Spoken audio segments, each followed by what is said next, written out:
Happy Monday, everybody. It is a new week here on Chicago Bears Now. My name is Harrison Graham. The NFL Combine is over. Free agency is a week away. Lots to get into this week. And we're going to start this morning and do this show. New Bears draft targets after the Combine. Not going to go through every round and picks at every level of the draft, but going to focus in three categories. One, options that I like at number 10. I got 4 players that I feel really good about, and I think at least one of them will get there to 10. Number 2, trade down options if you move down from 10 to later in the first round. And then I want to look at some round 2 guys since the Bears have picks number 39 and 41. We won't spend as much time on the latter guys. We'll take a close look at these first 4 and then kind of go from there. Okay, let's get into it. Mason Graham, the defensive tackle out of Michigan, didn't work out. I still don't think he's going to be there at number 10, but there's enough chatter, and I think the way he measured in, there's at least a slight possibility, right? Under 300 pounds on the weight. Arm length is shorter than you like at the defensive tackle position. Trevor Sikkema doing a good job kind of breaking down the percentiles there. Height is fine, but under 300 pounds, you'd like him to be 305, 310.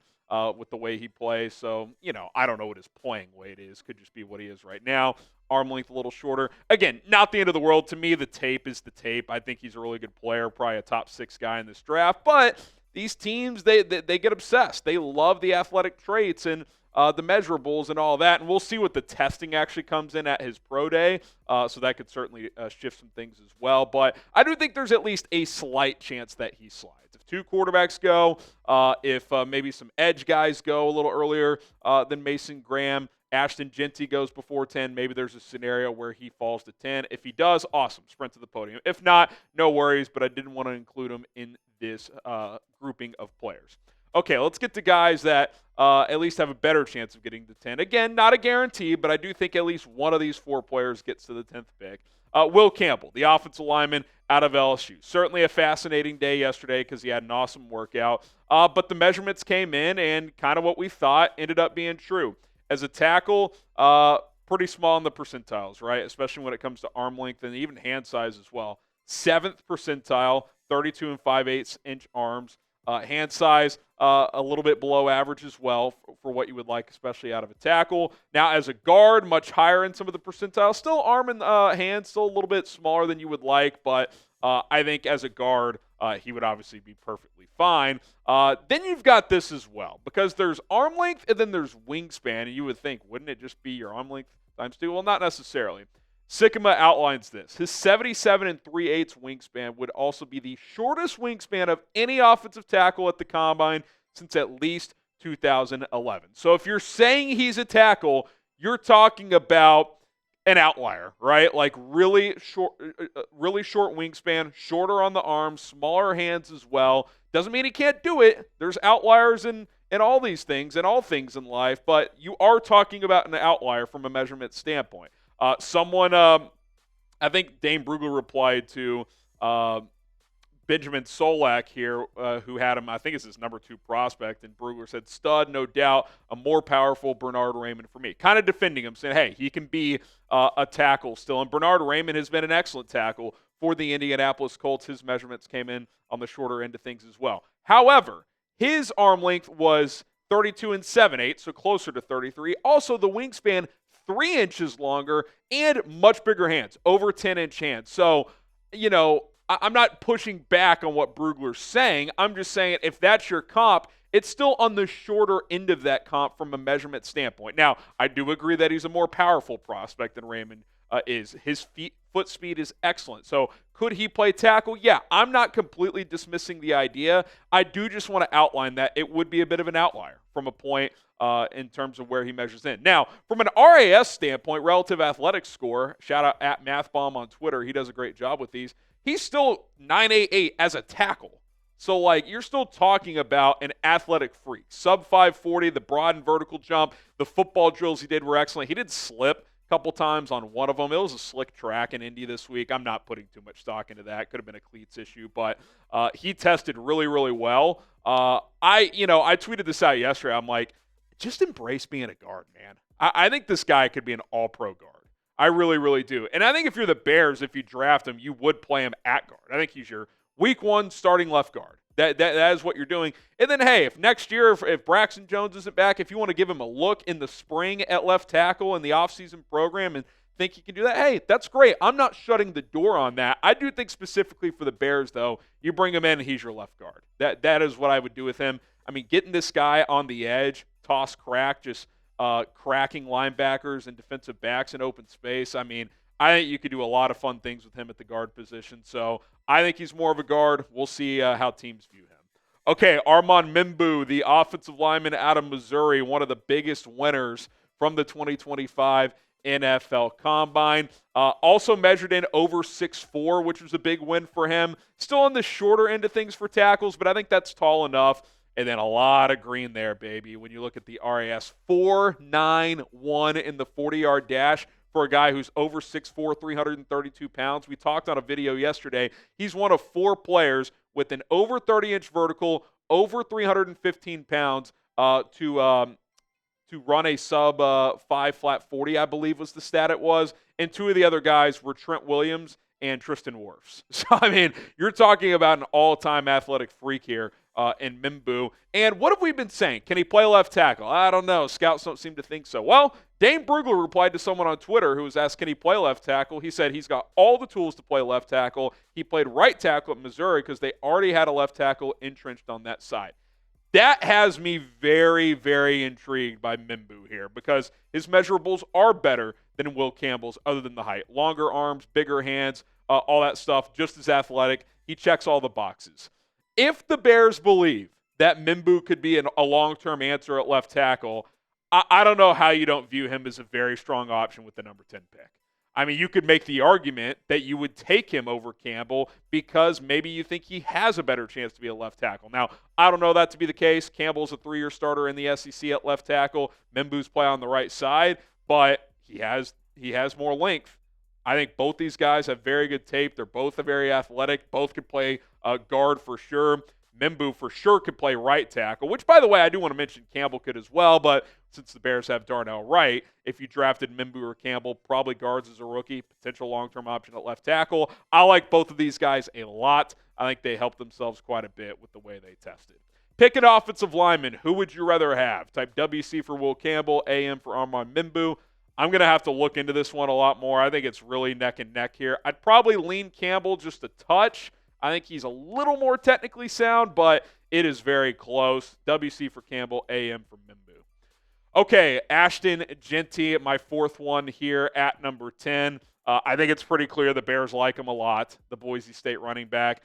Didn't work out, but did measure in, and I think he checked the boxes here. There was rumors, chatter that he's 5'7". He's 5'8.5". That is perfectly fine. 211, so he's cut up there pretty good. The other stuff doesn't really matter that much for running backs. We know how productive he is. He's a patient runner who has burst.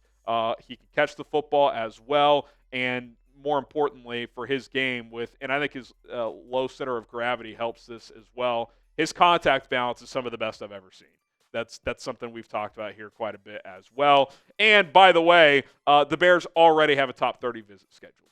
He's the first top 30 that's been announced. What does that tell you? It tells you they're very interested. And if the Bears load up in free agency with a few offensive linemen, taking Jeanty at 10 is very much in play. And I think when you look at Jeanty, Campbell, Membou, Mason Graham, I got to think one of those guys at least is getting to 10. Now, is there a scenario all 4 go top 9? Yeah, it could be those 4, 1 or 2 quarterbacks, Tyler Warren, and an edge rusher. That could take up the top 9. That is certainly a possibility, but I think there's a much greater than 50-50 chance one of these players gets to 10, and if they do, I'd be comfortable with any of these 4 guys. All right, we'll take a look at some trade down targets plus some round 2 options here in just a moment, but I do want to tell you guys about today's sponsor, Rocket Money. Are you looking to save money and scale back on your spending? Yeah.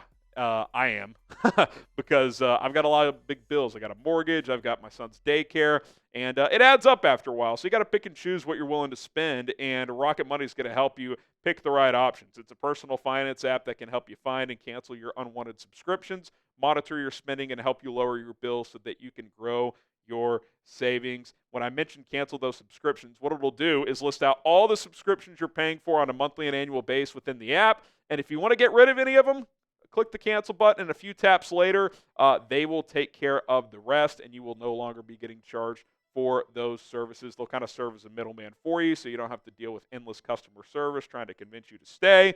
Rocket Money has over 5 million users and has saved a total of $500 million in canceled subscriptions, saving members up to $740 per year when using all of the app's features. So stop wasting money on things you don't use. Cancel your unwanted subscriptions today by going to rocketmoney.com/bearsnow. Tons of other features as well. rocketmoney.com/bearsnow. That link is in the comments and the description. One more time, rocketmoney.com/bearsnow. Okay, let's take a look at some trade down targets. Calvin Banks Jr., I thought he had a good day. Check the box, 33.5-inch arms. He could certainly be a tackle in the NFL. Still think he could be a guard.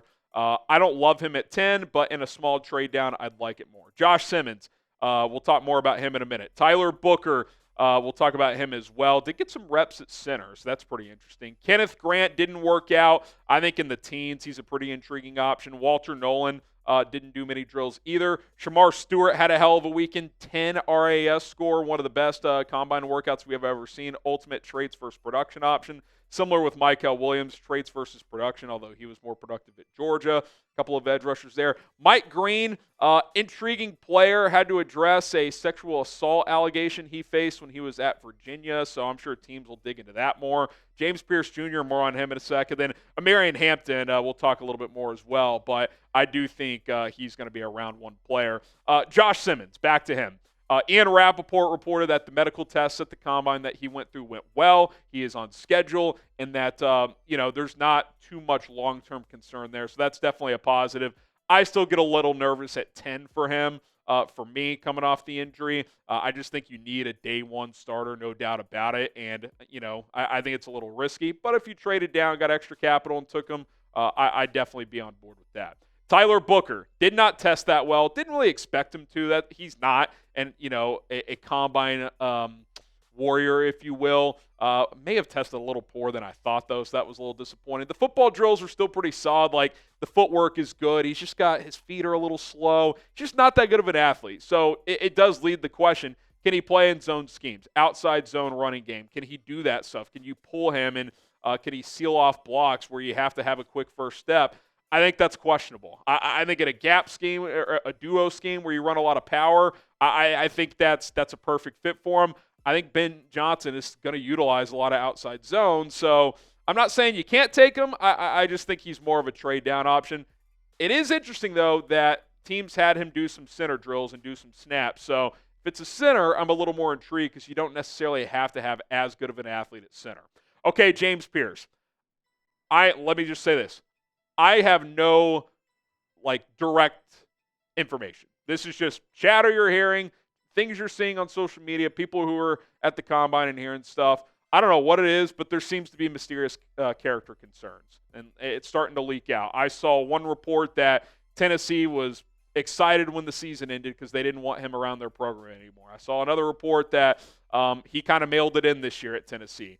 Dane Brugler has thrown out that teams are question, his love for the game and all this stuff. So this is different level of things, but I don't know what it is. One more thing I saw was he could fall out of the second round. So is there some bombshell that's going to drop? I have no idea. I love the talent.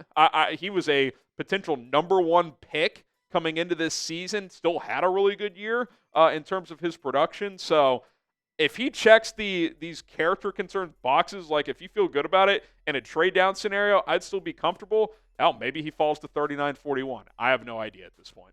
And then Omarion Hampton, I think he locked himself in as a first-round pick. I do not expect him to get to that 39-41 chunk. I think he is locked in as RB2. Production, tested very well, 3-down back. Size and stature is there. I don't have any questions about his game. I think in a lot of drafts he'd be an RB1, but Jeanty is just that special. So I don't think the Bears should expect him to get to 39. I don't think that's very realistic.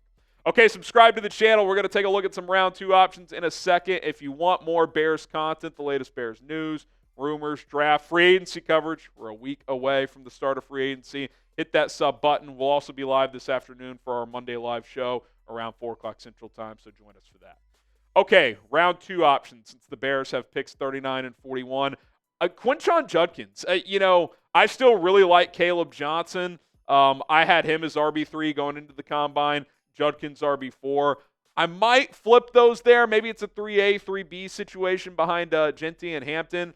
But it was close enough where Judkins, the way he tested, we can look at the RAS real quick. He was just unreal. I mean, most people thought he'd run in the 4.5s, ran sub 4.5. The broad and vertical was there, the burst. You see the quickness in the drills and in the workouts. He's pretty impressive. He has the production, too. I saw this dude rush for 1,500 yards as a freshman in the SEC. And then he still had back-to-back 1,000-yard seasons, including this year when he split carries with Travion Henderson. He's pretty damn good. I still really like Caleb Johnson. He tested about what I expected. Above average, not great. We knew he wasn't a premier athlete. I was hoping for a little more in the 40 because on tape his straight line speed is pretty good, but that was kind of average. So I won't say it was disappointing, but like I said, Judkins tested so well, he might have leapfrogged Johnson for me. Donovan Jackson, if he's there at 39, I forget what they call the drills where the linemen go left to right, back to front. The footwork is so smooth. I think he would be a great plug-and-play guard for this team. Ariante Ursary checked a lot of boxes for me with the testing, ran well, quick enough. I think he could fall into that bucket of competition for Braxton Jones. Jonah Savanaya out of Arizona, I think he can be a mauler at guard. He's athletic too. Jared Wilson, a Cullen draft crush. I think he's a round 2 guy now. He's the best pure center in this draft.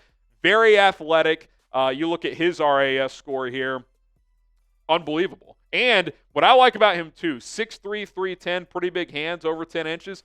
I think he can play guard, too, at least give you that flexibility there. So I think he's an intriguing option. I'd like him more like later in round 2, so maybe if you trade down, but I don't think he's getting to 72. I think you're looking at a top 50, top 55 pick. Landon Jackson, the Arkansas edge, tested really well. I think he's in that 39-41 range. Nick Emanwari, if he's sitting there at 39, I mean, kind of like Shamar Stewart, had one of the best combine workouts we've ever seen. 10 out of 10. It means that out of every safety that has tested since 1987, again, shout out to @MathBomb, he's tested better than anyone. I mean, he's 6'3", 222 pounds, and he had a 43-inch vertical and ran a 4.38.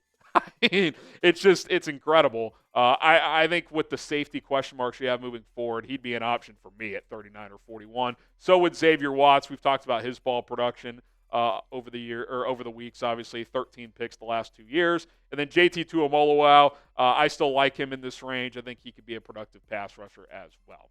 I think one thing that has stood out, and you're seeing more and more of this every year, is the athleticism of these athletes. And I think it's just with modern sports science, these colleges do such a good job of just training and getting these guys' bodies right. I mean, these guys come in and they're just unbelievable athletes. Now, you can't just follow the athletic profile, but teams typically go traits over production because they feel like with NFL coaching, they can get the most out of that player. We know Ryan Poles has factored in RAS score significantly since taking this job. Ideally, you find guys who test really well athletically and also had production in college. That is the best of both worlds. Okay, name a player that you want the Bears to draft. Doesn't matter if it's at 10 and a trade up, trade down, 6th round. Doesn't matter to me. Who is someone you want the Bears to draft? Go ahead and let me know. And we will see you guys here in a few hours around 4 o'clock Central Time here on Bears Now. So don't forget to subscribe. My name is Harrison Graham. We'll see you then.